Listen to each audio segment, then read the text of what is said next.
അമ്മേ പരിശുദ്ധ അമ്മേ, അമ്മേ പരിശുദ്ധ ദൈവമാതാവേ, കൃപാസനത്തിലൂടെ ഞങ്ങൾക്കും ഞങ്ങളുടെ ദേശത്തിനും അമ്മ മധ്യസ്ഥം തേടി തന്ന എല്ലാ അനുഗ്രഹങ്ങൾക്കും കൃപകൾക്കും ഞങ്ങളിപ്പോൾ ഹൃദയം നിറഞ്ഞ നന്ദി പറയുന്നു.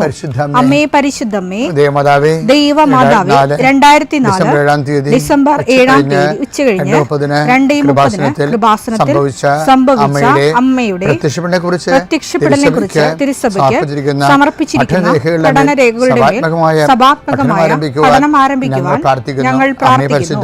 അമ്മേ പരിശുദ്ധമേ, ഭൂസ്വർലോകങ്ങളുടെ രാജ്ഞിയായ അങ്ങേയ്ക്ക് ഭൗമസംരക്ഷണത്തിനായി പ്രപഞ്ചപ്രകൃതിയെ തിരുസഭ പ്രതിഷ്ഠിക്കുവാൻ ഈ പ്രത്യക്ഷീകരണം വഴി ഇടയാക്കണമേ. പരിശുദ്ധമേ, ജപമാല മാതാവേ, സകല കൃപാസനം പ്രാർത്ഥനയോടും ചേർത്ത് ഞങ്ങളിപ്പോൾ പ്രാർത്ഥിക്കുന്ന ഈ കുടുംബത്തിന്റെ പ്രത്യേക നിയോഗം മക്കളെ, അമ്മയുടെ പ്രത്യക്ഷീകരണത്തിന്റെ ഈ അനുഗ്രഹവേളയിൽ ഞങ്ങൾക്ക് സാധിച്ചു തരുവാൻ കനിയണമേ. ആമേൻ. വിശ്വാസ പ്രമാണം. സർവശക്തനായ പിതാവും ആകാശത്തിന്റെയും ഭൂമിയുടെയും സൃഷ്ടാവുമായ ദൈവത്തിൽ ഞാൻ വിശ്വസിക്കുന്നു. അവിടുത്തെ ഏകപുത്രനും ഞങ്ങളുടെ കർത്താവുമായ ഈശോമിശിഹായിലും ഞാൻ വിശ്വസിക്കുന്നു. ഈ പുത്രൻ പരിശുദ്ധാത്മാവിനാൽ ഗർഭസ്ഥനായി കന്യകാമറിയത്തിൽ നിന്ന് പിറന്ന് പൊന്തിയോസ് പീലാത്തോസിന്റെ കാലത്ത് പീഡകൾ സഹിച്ച് കുരിശിൽ തറയ്ക്കപ്പെട്ട് മരിച്ച് അടക്കപ്പെട്ട് പാതാളങ്ങളിൽ ഇറങ്ങി മരിച്ചവരുടെ ഇടയിൽ നിന്ന് 3-ാം നാൾ ഉയർത്ത് സ്വർഗത്തിലേക്ക് എഴുന്നള്ളി സർവശക്തിയുള്ള പിതാവായ ദൈവത്തിന്റെ വലതുഭാഗത്തിരിക്കുന്നു. അവിടെ നിന്ന് ജീവിക്കുന്നവരെയും മരിച്ചവരെയും വിധിക്കുവാൻ വരുമെന്നും ഞാൻ വിശ്വസിക്കുന്നു. പരിശുദ്ധാത്മാവിലും ഞാൻ വിശ്വസിക്കുന്നു. വിശുദ്ധ കത്തോലിക്കാ സഭയിലും പുണ്യവാന്മാരുടെ ഐക്യത്തിലും പാപങ്ങളുടെ മോചനത്തിലും ശരീരത്തിന്റെ ഉയർപ്പിലും നിത്യമായ ജീവിതത്തിലും ഞാൻ വിശ്വസിക്കുന്നു. ആമേൻ. സ്വർഗ്ഗസ്ഥനായ ഞങ്ങളുടെ പിതാവേ, അങ്ങയുടെ നാമം പൂജിതമാകണമേ. അങ്ങയുടെ രാജ്യം വരണമേ. അങ്ങയുടെ തിരുമനസ് സ്വർഗത്തിലെ പോലെ ഭൂമിയിലും ആകണമേ. അന്നു വേണ്ടുന്ന ആഹാരം ഇന്ന് ഞങ്ങൾക്ക് തരണമേ. ഞങ്ങളോട് തെറ്റ് ചെയ്യുന്നവരോട് ഞങ്ങൾ ക്ഷമിക്കുന്നത് പോലെ ഞങ്ങളുടെ തെറ്റുകൾ ഞങ്ങളോടും ക്ഷമിക്കണമേ.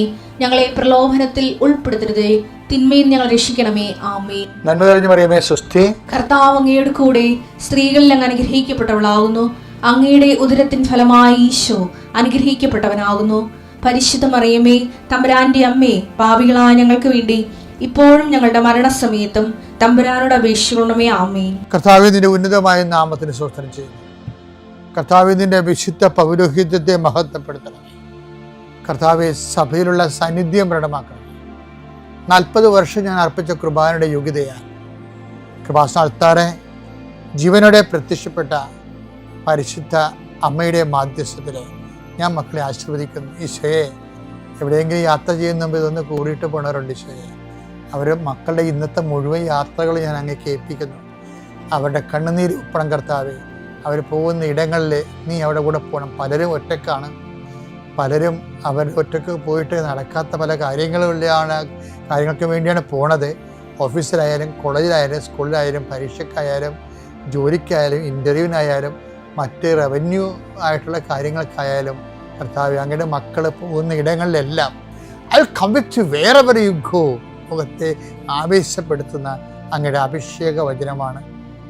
നീ എവിടെ പോയാലും ഞാൻ നിലകൊണ്ടാകും. കർത്താവെ, ഞങ്ങൾ ആഴമായത് വിശ്വസിച്ചുകൊണ്ട് കർത്താവ് ഈ മക്കൾ നിന്നെയും കൊണ്ടുപോകാൻ ഇടയാക്കണമേ. അമ്മേ പരിശുദ്ധമേ, സമയത്തിൻ്റെ അധികാരി സഞ്ചാരി മാതാവേ, അങ്ങയുടെ മക്കളുടെ കൂടെ സഞ്ചരിക്കണമെന്ന് പ്രാർത്ഥിക്കുന്നു. പിതാവും പുത്രനും പരിശുദ്ധാത്മാവായ സർവ്വേശ്വര എന്നേക്കും ആമേൻ. നമ്മൾ ഇന്നലെ ചെല്ലാനം പള്ളി ധ്യാനിപ്പിക്കാൻ പോയ കാര്യം പറഞ്ഞില്ലേ? ആ ചെല്ലാനം പള്ളി 2ാമത്തെ ദിവസത്തെ എന്ന് പറയുമ്പോൾ ഞാൻ ഓർക്കുന്നുണ്ട്, ഈ കരയും കടലും കായലും കാണാതെ മൊത്തം വെള്ളപ്പൊക്കത്തിൽ കിടക്കുകയാണ്. നല്ല തണുത്ത കാറ്റും നല്ല ശക്തമായ കാറ്റും മഴയൊക്കെ. അതുകൊണ്ടാണ് പള്ളിയിൽ ആൾ കുറയുന്നത്. ആൾ വളരെ കുറഞ്ഞ ആ ചെറിയ പള്ളിയാണെങ്കിൽ പോലും അതിൻ്റെ നിൽക്കാനുള്ള 10, 15, 20 ആളാണ് ഉണ്ടായത്. അപ്പോൾ ഞാൻ ആലപ്പുഴ നാടൻ വരെ ചെല്ലണമായി. ശരിക്കും പറഞ്ഞാൽ 20 ആളിന് വേണ്ടി ഇവിടുന്ന് ആലപ്പുഴ വരെ പോകും. അപ്പോൾ എന്താ ആലപ്പുഴ ചെല്ലാനും വരെ പോകും. കൊച്ചി ജില്ലയിലാണ്. അപ്പോൾ എന്താ പക്ഷേ എറണാകുളം ജില്ലയിൽ. അപ്പോൾ ഇങ്ങനെയുള്ള സാഹചര്യങ്ങളിലൂടെ ദൈവം നമ്മളെ കൊണ്ടുപോകണതാണ് ശരിക്കും പറഞ്ഞത്. അന്ന് അവിടെ ഒരു സംഭവം നടന്നു. മൂന്നാം ദിവസം ഞാൻ ചെല്ലുമ്പോൾ ഞങ്ങൾ ചെല്ലുന്നത് തന്നെ ഈ ഓർഗൺ ഉണ്ടല്ലോ, ഈ വലിയ ഓർഗൺ നമുക്ക് അവിടെ പിടിച്ചുകൊണ്ട് പോകണം. അവിടെ ഓർഗണൊന്നുമില്ല. ഓർഗൺ ഞങ്ങൾ വണ്ടിയെ വന്നിട്ട് റോഡേ വണ്ടി നിർത്തിയിട്ട് അവിടെ നിന്ന് ഓർഗൻ്റെ ഒരു തല മുമ്പിലും ഒരു തല പുറകിലുമായിട്ട് വട്ടം പിടിക്കാൻ പറ്റത്തില്ല, നീളം പിടിച്ചുകൊണ്ട് 1 കിലോമീറ്റർ പോകണം. ഇത്രയും കഷ്ടപ്പെട്ട് ആ പള്ളി ചെല്ലുമ്പോഴല്ല നമ്മൾ കാണുന്നത് ആ പള്ളിക്ക് ചുറ്റുകൊണ്ടായിരുന്ന പന്തലൊക്കെ ബോട്ട്സൊക്കെ ഒഴുകി നടക്കി കാറ്റടിച്ചിട്ട് കായലിൻ്റെ കാറ്റെന്ന് പറയണത് പാടശേഖരം, കായലല്ല പാടശേഖരമാണ്. അവിടെ വെള്ളം ഇങ്ങനെ രാജ്യം മുഴുവനും വെള്ളം നിൽക്കുക. അപ്പം അവിടെ കാറ്റടിച്ചിട്ട് തടയില്ലാത്ത കാറ്റാണ് നേരെ വന്ന് പന്തലിലടിച്ച് ഈ അവിടെയുള്ള സൗണ്ട് ബോക്സൊക്കെ അട്ടി വെച്ചിട്ടുണ്ടായിരുന്നു. അതെല്ലാം താഴിട്ട് അതിനകത്ത് ഇത് വെള്ളത്തിൽ ഒഴുകിയ സാധനമൊക്കെ ഭയങ്കരമായ നമുക്ക് സങ്കടം പറഞ്ഞതില്ലേ, നമുക്ക് സങ്കടമല്ല, നമ്മൾ ചിലപ്പോൾ സമയത്ത് ദൈവത്തിനെ അറിയാൻ പാടില്ലാത്തവരാണെങ്കിൽ ഓർക്കും, ഇത്രയും കഷ്ടപ്പെട്ട് ഞാൻ എന്തിനാ ധ്യാനം നടത്തണം, ദൈവത്തിന് വേണ്ടപ്പോൾ എനിക്കെന്തിനാ, അങ്ങനെ ചിന്തിച്ചു പോകും. ഞാൻ ചിന്തിച്ചായിരുന്നു ആ സമയത്ത്. കർത്താവിന് വേണ്ടത് എങ്കിലും ഇപ്പം നമുക്ക് എന്തിനാണ് നല്ല രീതി, കാര്യം കഷ്ടപ്പെട്ടാണ് നമ്മളവിടെ വരണതേ. ഇടവക്കാരുമില്ല, ഇടവക 14,000 10,200-500 വീട്ടുകാരുള്ളതാണ്. അപ്പോൾ 15 പേരാണ് ഈ ധ്യാനത്തിൽ വന്നിരിക്കുന്നത്. സിറ്റുവേഷൻ അതുകൊണ്ടാണ്. അവർക്ക് ധ്യാനത്തിൽ കുറവൊന്നുമുള്ളതല്ല. ഈ പള്ളിയിലേക്ക് ഇവിടം വരെ കഷ്ടപ്പെട്ട് തോട് നീന്തിയൊക്കെ വരണ്ടേ. അങ്ങനെ 5-ാം ദിവസമായപ്പോഴേ മൂന്നാം ദിവസമായപ്പോൾ കറണ്ടും പോയി. കാറ്റും മഴയും മാത്രമല്ല, എന്താ ന്യൂനമർദ്ദം കിടന്ന അന്നത്തെ കാലത്ത്. കാറ്റും മഴയും മാത്രമല്ല, ധ്യാനിപ്പിച്ചുകൊണ്ടിരിക്കുന്ന സമയത്ത് കറണ്ട് പോയി ധ്യാനം ഇടയ്ക്ക് വെച്ച് നിർത്തേണ്ടി വന്നു. ആൾക്കാരെ കാണാൻ പറ്റണില്ല. അപ്പം ഞാനിങ്ങനെ ഇരുട്ടത്ത് ഇതിൻ്റെ ആൾക്കാരെ നിൽക്കുക. അപ്പോൾ കറണ്ട് വന്നില്ലെങ്കിൽ വീട്ടിൽ പോകാം, കാര്യം ആരും ഇല്ല. ധ്യാനം അവസാന ദിവസമായി, ഒരു നന്ദി പറയാൻ പോലും ആരും വന്നിട്ടില്ല എവിടെയെങ്കിലും പോയി ഇടവകയെന്ന്. അപ്പോൾ ഞാനിങ്ങനെ ആൾക്കാരെ നിൽക്കുകയാണ്, ഇരുട്ടത്ത് നിൽക്കുകയാണ്. നല്ല തണുത്തിട്ട് ചെവിയുടെ അകത്ത് കൂടി തണുത്ത കാറ്റ് പല്ല് കിടിപ്പിടുന്നുണ്ട്. അപ്പോൾ എങ്ങാനും അവസാനം ഒരു ആരാധന നടത്താനുള്ള വകുപ്പുണ്ടെങ്കിൽ ആരാധന നടത്താവുന്ന രീതിയിൽ നിൽക്കുകയാണ്. അതിൻ്റെ കറണ്ട് വരികയാണെങ്കിൽ. പക്ഷെ കറണ്ട് വന്നില്ല. കറണ്ട് വരാതെ എന്നാൽ ചേർത്ത് കെട്ടിപ്പോയേക്കാം. കാര്യം പോണം പാടാൻ. കറണ്ട് ഒന്നുമില്ല, ചെറിയൊന്നും കറണ്ടില്ല. തോട് ഏതാണ് കരയാണെന്ന് അറിയത്തില്ല. ഒരു തിട്ടത്തിൽ നമുക്ക് കാല് തെറ്റിച്ച് വെച്ചിട്ടേ പോകാൻ പറ്റത്തുള്ളൂ. അതിന് ഓർഗൺ കൊണ്ടുപോകണം. എല്ലാം അത് ഓർക്കുമ്പോൾ ശരിക്കും എങ്ങനെയും റോഡിലെത്തിയാൽ മതി എന്നുള്ള ചിന്തയാണ്. അപ്പോൾ അങ്ങനെ ഇരുട്ടത്ത് ഞാനിങ്ങനെ നിൽക്കുമ്പോൾ ആൾക്കാരുമൊക്കെ പള്ളിയിൽ അവിടെ ഇവിടെയൊക്കെ താഴെ നിൽക്കാൻ പറ്റത്തില്ല, നിൽക്കുന്നു ആൾക്കാർ പള്ളിയിൽ. താഴെയൊക്കെ മുഴുവൻ വെള്ളം കയറി തൂവാനടിച്ച് കാറ്റടിച്ച് വെള്ളം കയറി കിടക്കുകയാണ് പള്ളിയുടെ അകത്ത്. അപ്പോൾ ഞാനങ്ങനെ നിൽക്കുന്ന സമയത്ത്, ആൾക്കാരെ നിൽക്കുന്ന സമയത്ത് പെട്ടെന്ന് ഒരു വല്യപ്പൻ, അപ്പോൾ ആ വല്യപ്പൻ 3 ദിവസമായിട്ട് അവിടെ ഉണ്ട് കേട്ടോ. ആ പഴമക്കാരുടെ കാര്യം അറിയില്ല, അവരൊന്നും ഇതൊന്നും ഇങ്ങനെയുള്ള വിഷയമൊന്നും മൈൻഡ് ചെയ്യത്തില്ല. ആ 3 ദിവസം ആ വല്യപ്പനുണ്ട്. ആ വല്യപ്പൻ എനിക്കറിയാം. അപ്പം ഇതിൻ്റെ അകത്ത് ഒരു ചെറിയ മുനിഞ്ഞ് കത്തുന്ന വിളക്ക് തിരിയുണ്ട് അവിടെ. ആ തിരിയുടെ വെളിച്ചത്തിൽ ഈ വല്യപ്പൻ കയറി അൾത്താരേക്ക് വന്നു. അൾത്താരോട്ട് കയറി വന്നു. അപ്പം എനിക്ക് എന്താണ് അപ്പച്ചൻ വീട്ടിൽ പോകണമെന്ന് പറയാൻ വേണ്ടി വന്നതായിരിക്കും, നിർത്തിയൊക്കെ അച്ഛാന്ന് പറയാൻ വേണ്ടി വന്നതായിരിക്കും. മുപ്പുകാരനാണ്. അപ്പം നമ്മൾ എന്താ പാപ്പ? അതാ അച്ഛാ എന്നിവിടെ പുള്ളിയുടെ തൊണ്ടയിടല്. അതേപോലെ മനസ്സിലായ ആള് വന്നിട്ടുണ്ട്. അച്ഛനും വല്ല മനസ്സിലായ എന്ന് നോക്കുമ്പോൾ ഞാൻ ഈ ഇരുട്ടത്ത് ഈ അപ്പാവിൻ്റെ മുഖത്ത് നോക്കിയ ആള് വന്നിട്ടുണ്ട്. ആള് വന്നെന്ന് പറഞ്ഞില്ല, വല്ലാത്തൊരു സുഗന്ധം എൻ്റെ മൂക്ക് ചുറ്റി പോണം. ഞാൻ ആരാണെന്ന് ചോദിക്കേണ്ട കാര്യം എനിക്ക് വന്നില്ല. എനിക്ക് മനസ്സിലായി അമ്മയാണ്. ഞാൻ എൻ്റെ ജീവിതത്തിൽ ഈ അനുഭവം ചെയ്തിട്ടുണ്ട്. എന്താ കാര്യം വെച്ച് കഴിഞ്ഞാൽ അമ്മ കണ്ടതില്ലേ നമ്മൾ ഈ പങ്കപ്പാട് സഹിക്കണത്. ഈ 3 ദിവസം അവിടെ നടത്തിയത് മരിയൻ ധ്യാനമാണ്. ഈ 3 ദിവസം അവിടെ നടത്തിയത് മരിയൻ ധ്യാനമാണ്. ഞാനിന്ന് നിങ്ങളോട് മരിയനെ കുറിച്ചൊക്കെ പറയുമ്പോൾ മരിയനെ അറിഞ്ഞു കഴിഞ്ഞാൽ പിന്നെ ഈ ജീവിതത്തിൻ്റെ എല്ലാ കഷ്ടപ്പാടുകളെയും നമ്മൾ അതിജീവിക്കും. കാര്യം മരിയൻ സത്യമാണ്. മരിയൻ്റെ വിഷയം എന്ന് പറയുന്നത് അമ്മയ്ക്ക് ഭയങ്കര സ്വാതന്ത്ര്യമാണ്. എന്നാൽ ഒരു വിശ്വാസി എവിടെയെങ്കിലും സാക്ഷ്യം നൽകുന്നുണ്ടെങ്കിൽ, അല്ലെങ്കിൽ സഭ എവിടെയെങ്കിലും ഞെരുങ്ങുന്നുണ്ടെങ്കിൽ, അവിടെ കമ്മ്യൂണിക്കബിളായിട്ടുള്ള ആരെങ്കിലും ഉണ്ടെങ്കിൽ അമ്മ അവിടെ പ്രത്യക്ഷപ്പെടും. എനിക്ക് പലപ്പോഴും തോന്നിയിട്ടുള്ള കാര്യം, സഭയ്ക്ക് പ്രശ്നമുള്ളതല്ല, സഭയ്ക്ക് കമ്മ്യൂണിക്കബിളായിട്ട് കോണ്ടാക്ട് ചെയ്യാൻ ആരുമില്ലാത്തതാണ്. നിങ്ങളത് മനസ്സിൽ എഴുതി പിടിച്ചോ.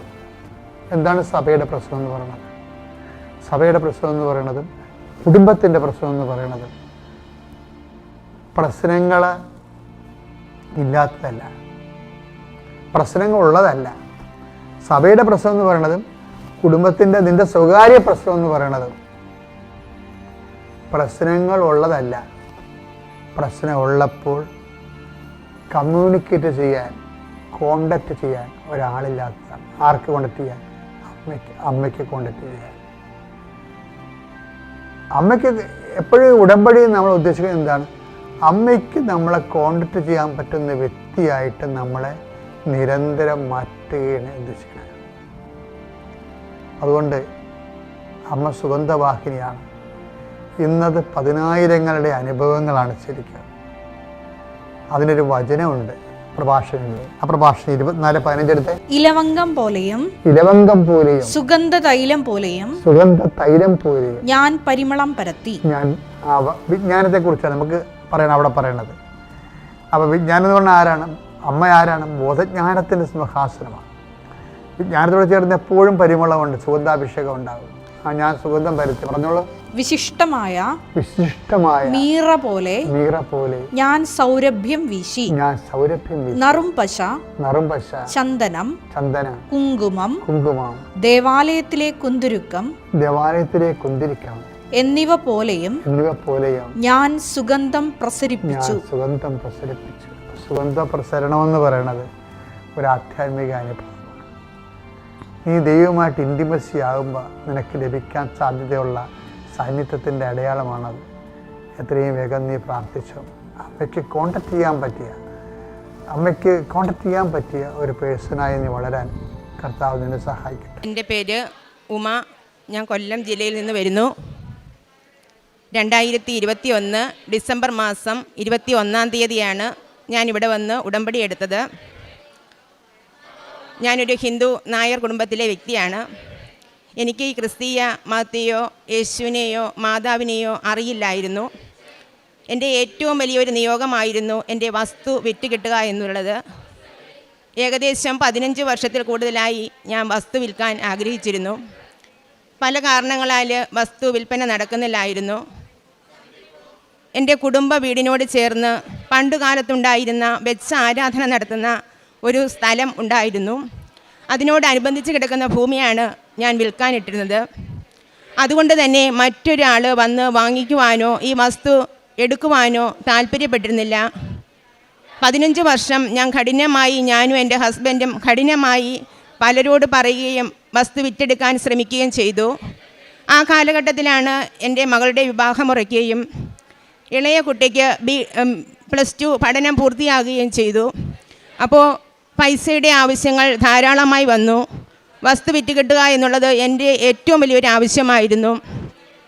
പല നേർച്ചകളും വഴിപാടുകളും നടത്തി എത്രയൊക്കെ പ്രാർത്ഥിച്ചിട്ടും നടക്കാത്ത കാര്യം എനിക്ക് വീടിനടുത്തുള്ള ഒരു മാതാവിൻ്റെ പള്ളിയിൽ പോകാൻ തോന്നി.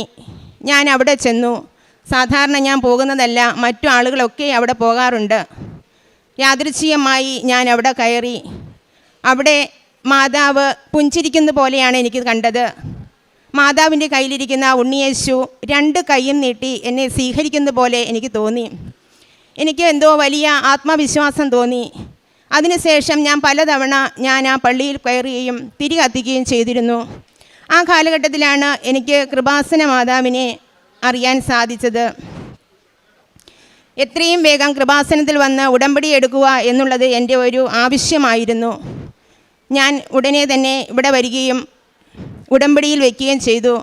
ഉടമ്പടി കൗൺസിലിന് ഇരിക്കുന്ന സമയത്തിന് അവിടെ പറയുകയുണ്ടായി, നിങ്ങൾ എന്താവശ്യമായി വന്നാലും അമ്മ അത് ഏറ്റെടുക്കും.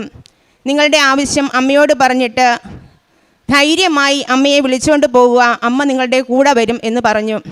അതുപോലെ തന്നെ ഉടമ്പടി എടുത്തു. ഞാൻ അമ്മയോട് എൻ്റെ ആവശ്യങ്ങളെല്ലാം ഞാൻ പറഞ്ഞു. അമ്മ എൻ്റെ കൂടെ വരണം, എൻ്റെ ആവശ്യങ്ങളെല്ലാം നിറവേറ്റി തരണമേ എന്ന് ഞാൻ പ്രാർത്ഥിച്ചു.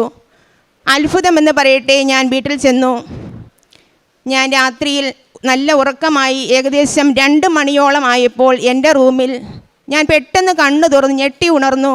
എൻ്റെ റൂമിൽ വളരെ അത്ഭുതകരമായ രീതിയിൽ ഒരു പ്രകാശം കണ്ടു.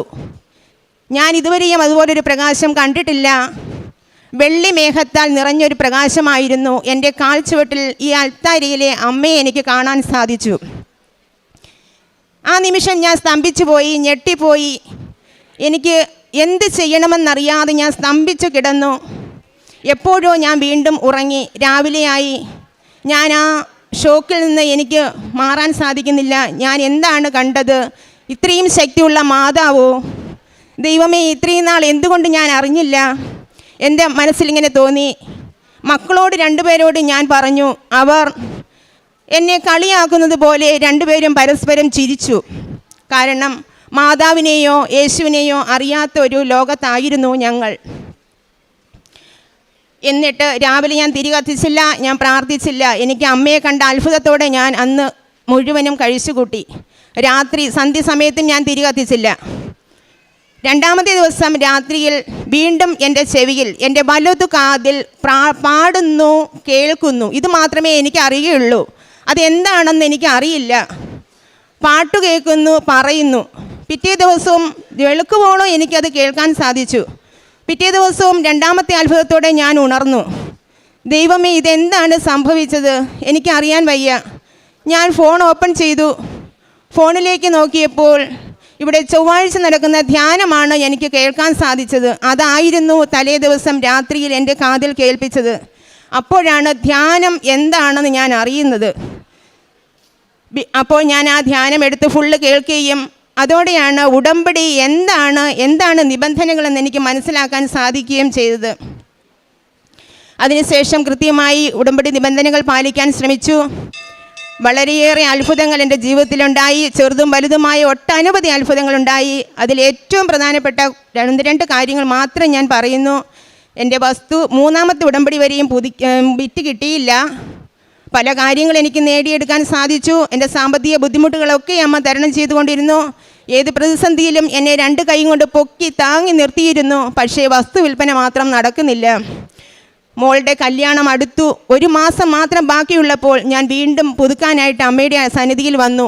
അമ്മയോട് പറഞ്ഞു, അമ്മേ, ഇങ്ങനെ പോയാൽ പോരാ, എനിക്കെൻ്റെ വസ്തു വിറ്റ് കിട്ടിയെങ്കിലേ പറ്റൂ. അടുത്ത മാസം 13-ാം തീയതി എൻ്റെ മകളുടെ കല്യാണമാണ്. ഞാൻ എന്ത് ചെയ്യും? അമ്മയെ മാത്രം വിശ്വസിച്ചുകൊണ്ട് ജീവിക്കുന്ന ഒരു വ്യക്തിയാണ് ഞാൻ. എനിക്കിപ്പം വേറെ ആരുമില്ല. അമ്മ മാത്രമാണ് ആശ്രയം. പലരും വിവാഹ കാര്യങ്ങളെക്കുറിച്ച് തിരക്കുന്നുണ്ട്. ഒന്നും തന്നെ ആയിട്ടില്ല. എല്ലാം അമ്മ നടത്തി തരുമെന്നുള്ള ഉറച്ച വിശ്വാസത്തോടെ ഞാൻ മുമ്പോട്ട് പോയി. അപ്പോൾ ഞാനൊരു ഒക്ടോബർ 9-നാണ് ഞാനിവിടെ പുതുക്കാൻ വരുന്നത്. നവംബർ 13-ാം തീയതി എൻ്റെ മകളുടെ കല്യാണമാണ്. 9-ാം തീയതി പുതുക്കി അമ്മയോട് പ്രാർത്ഥിച്ചു, കണ്ണുനീരോടെ പ്രാർത്ഥിച്ചു. ഞാൻ വീട്ടിൽ പോയി. അതും അത്ഭുതം എന്ന് പറയട്ടെ, പിറ്റേ ദിവസം 10-ാം തീയതി രാത്രി ഏകദേശം 10 മണി ആയപ്പോഴേക്കും വസ്തു കച്ചവടമായി. 2ാമത്തെ ദിവസം. 3-ാമത്തെ ദിവസം അത് എഗ്രിമെൻ്റ് എഴുതി. അതുപോലെ വളരെ ഭംഗിയായിട്ട് എൻ്റെ മകളുടെ കല്യാണം അമ്മയും ഈശോയും കൂടെ ഇറങ്ങി വന്ന് നടത്തി തന്നു. വളരെ മനോഹരമായ രീതിയിൽ എൻ്റെ മകളുടെ കല്യാണം നടത്തി വിടാൻ എനിക്ക് സാധിച്ചു. അത് അമ്മയുടെ ഈശോയുടെയും കൃപ കൊണ്ട് മാത്രമാണെന്ന് ഞാൻ ഉറച്ചു വിശ്വസിക്കുന്നു. അതോടൊപ്പം തന്നെ എൻ്റെ ഇളയ കുട്ടി +2 ഗവൺമെൻറ് സ്കൂളിൽ സ്റ്റേറ്റ് സിലബസിൽ പഠിക്കുന്ന ഒരു കുട്ടിയായിരുന്നു. അവൾക്ക് BDS എടുത്ത് പഠിക്കണമെന്നൊരാഗ്രഹമുണ്ടായിരുന്നു.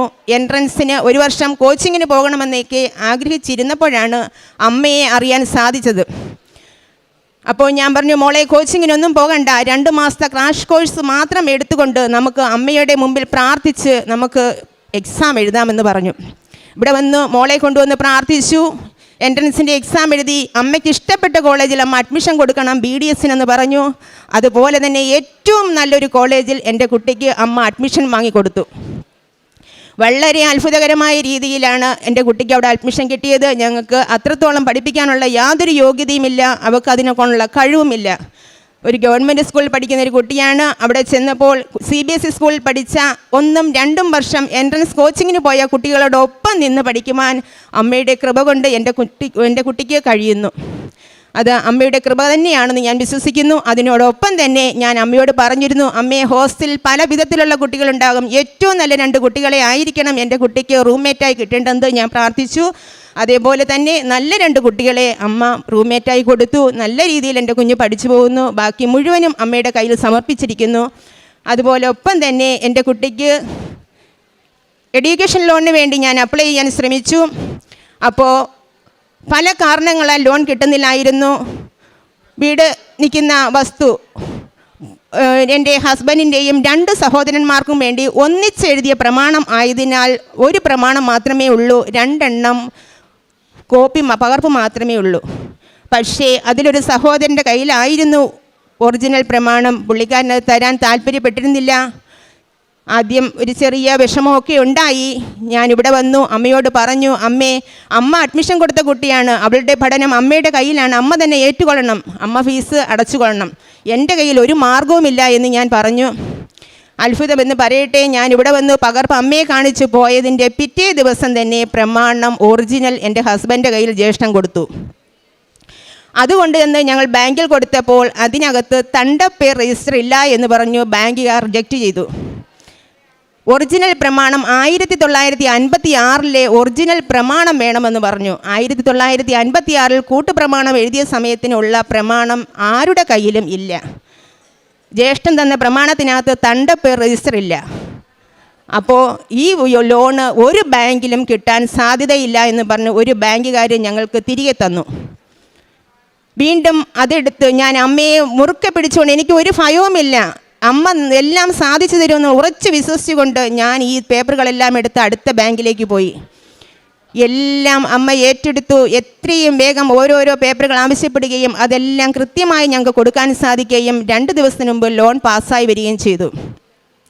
അമ്മ ഈശോയും തന്ന ഈ അനുഗ്രഹത്തിന് എത്രമാത്രം നന്ദി പറഞ്ഞാലും പോരാ, അത്രമാത്രം ഞാൻ കടപ്പെട്ടിരിക്കുന്നു. ഞാനും എൻ്റെ കുടുംബവും കടപ്പെട്ടിരിക്കുന്നു.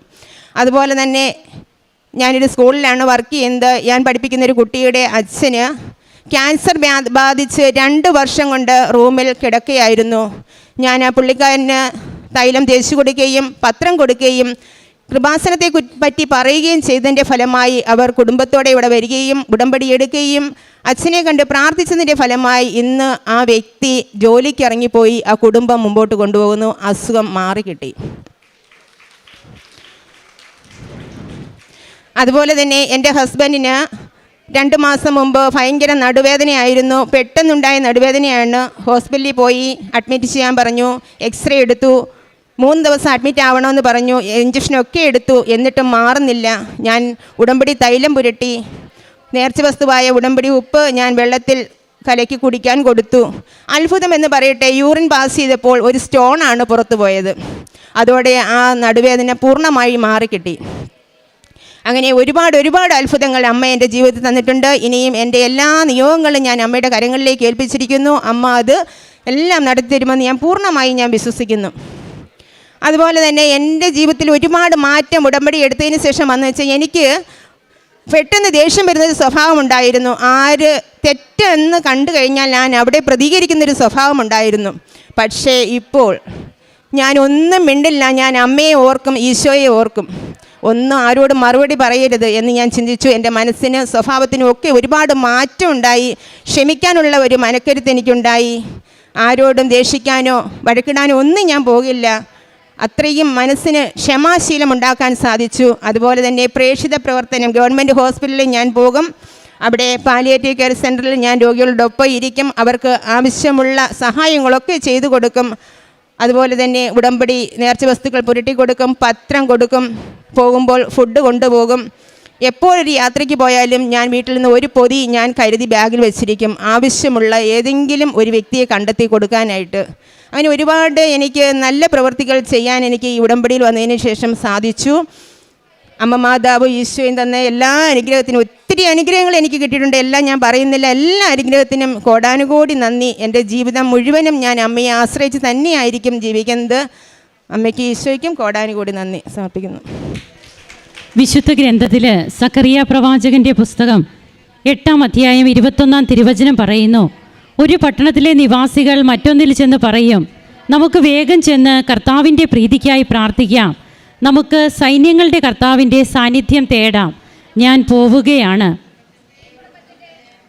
കൃപാസനത്തെക്കുറിച്ച് അറിഞ്ഞ്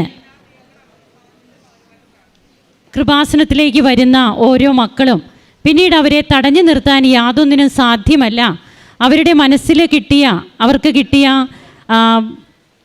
ചില ബോധ്യങ്ങൾ അതിലവർ ഉറച്ചു നിൽക്കുമ്പോൾ പിന്നീട് ഞാൻ പോവുകയാണ് എന്ന് സക്കറിയ പ്രവാചകൻ്റെ പുസ്തകത്തിൽ നാം വായിച്ചു കേട്ടതുപോലെ അവരും ഇറങ്ങിത്തിരിക്കുകയാണ്. തങ്ങളുടെ ജീവിതത്തിൽ അത് ആര് തന്നെയായാലും ഏത് മക്കളെന്നില്ല, അങ്ങനെ ദൈവം തൻ്റെ മക്കളെ തൻ്റെ സന്നിധിയിലേക്ക് വിളിച്ചുകൊണ്ട് പിന്നീട് അവരുടെ തന്നെ ജീവിത വിശുദ്ധീകരണവും കാരുണ്യ പ്രവർത്തികളിലൂടെയും പ്രേക്ഷിത പ്രവർത്തനങ്ങളിലൂടെയുമൊക്കെ അവർക്ക് തന്നെ അവരെയാണ് പ്രതിഫലം കിട്ടുവാനായിട്ട് ഇടയാക്കുന്നത്.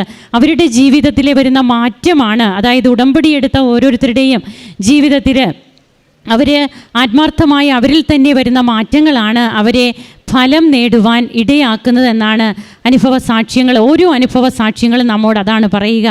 ഇവിടെ ഉമാ രവീന്ദ്രൻ എന്ന ഈ മകള് എങ്ങനെയാണ് പരിശുദ്ധ അമ്മയുടെ ഒരു ആലയത്തിലേക്ക് കടന്നു ചെല്ലുന്നതും പിന്നീട് ഉടമ്പടി എടുക്കാൻ ഇവിടെ വരുന്നു. ഉടമ്പടി എടുത്തതിന് ശേഷം 2004 ഡിസംബർ 7-ാം തീയതി കൃപാസന അൾത്താരയിൽ ജീവനോടെ പ്രത്യക്ഷയായ അമ്മ പിന്നീട് ആ രാത്രിയിൽ തന്നെ ഈ മകൾക്ക് ഒരു വെളിച്ചമായി ഈ മകളുടെ മുറിയിൽ, ഈ മകളുടെ വീട്ടിലേക്ക് അമ്മ ചെന്നു. അമ്മയെ കണ്ട് സ്തബ്ധയായി പോയി.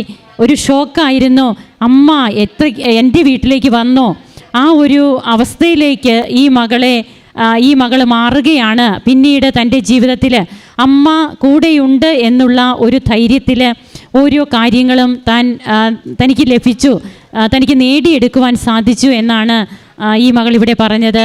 15 വർഷത്തോളമായിട്ടുണ്ടായിരുന്ന തടസ്സങ്ങൾ ഒരു വസ്തു വിൽപ്പനയുമായിട്ട് ബന്ധപ്പെട്ട് അതെല്ലാം മാറുന്നു. അതുപോലെ ലോണിനൊക്കെ ചെല്ലുമ്പോൾ 1956 ആധാരമൊക്കെ കൊണ്ടുവരണം എന്നൊക്കെയാണ് അവിടെ പറയുന്നത്. എന്നാൽ അതൊക്കെ ഒത്തിരിയേറെ പ്രയാസമുള്ള കാര്യങ്ങളാണ്. അതെവിടെയുണ്ടെന്നൊന്നും ആർക്കും അറിയില്ല. ഒരു ബാങ്കിൽ അതിന് ഇപ്പോഴിന്ന് നിങ്ങൾക്ക് ലോൺ കിട്ടാനേ സാധ്യതയില്ലെന്ന് പറയുന്നു. എന്നാൽ മറ്റൊരു ബാങ്കിലേക്ക് അതേ പ്രമാണവുമായിട്ട് ചെല്ലുമ്പോൾ എങ്ങനെയാണ് ലോൺ സാങ്ഷൻ ആകുന്നത്? സ്റ്റേറ്റ് സിലബസിൽ പഠിച്ച തൻ്റെ മകൾക്ക് BDSന്, അതായത് ഇംഗ്ലീഷ് മീഡിയത്തിൽ പഠിച്ച കുട്ടികളോടൊപ്പം പഠിച്ച് നല്ല മാർക്ക് വാങ്ങിച്ച് ജയിക്കുവാൻ, ഓരോ സെമസ്റ്ററിലും നല്ല ഗ്രേഡ് വാങ്ങിച്ച് മുമ്പോട്ട് പോകുവാനൊക്കെ കഴിയുന്നത് ഈ അമ്മയുടെ മാധ്യസ്ഥം ഒന്നുകൊണ്ട് മാത്രമാണെന്ന് ഈ മകൾ ഉറച്ച് വിശ്വസിക്കുകയാണ്. സമയ ചുരുക്കം അതാണ് 15 വർഷവും അതുപോലെ 56 മുതലുള്ള മുന്നാധാരം വേണമെന്നൊക്കെ പറയുമ്പോഴുമൊക്കെ നമുക്ക് കാണുവാൻ കഴിയുക ഈശോയുടെ കയ്യിലേക്ക് വരുമ്പോൾ സമയത്തിനോ കാലത്തിനോ ഒന്നും തടസ്സമില്ല. അമ്മ പറയുമ്പോൾ അവിടെയെല്ലാം മാറ്റങ്ങൾ ഉണ്ടാകുമെന്ന് തന്നെയാണ്.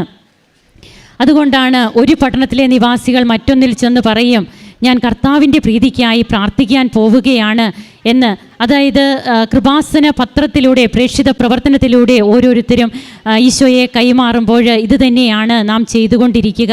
അങ്ങനെ തൻ്റെ ജീവിതത്തിൽ പരിശുദ്ധ അമ്മയിലൂടെ നേടിയ കൃപകൾക്ക് ഈ തിരുവൾത്താരയിൽ കയറി നന്ദി പറയുന്ന ഈ മകളോടൊപ്പം നമുക്കും കരങ്ങളടിച്ച് ഈശോയ്ക്കും അമ്മയ്ക്കും നന്ദി പറയാം.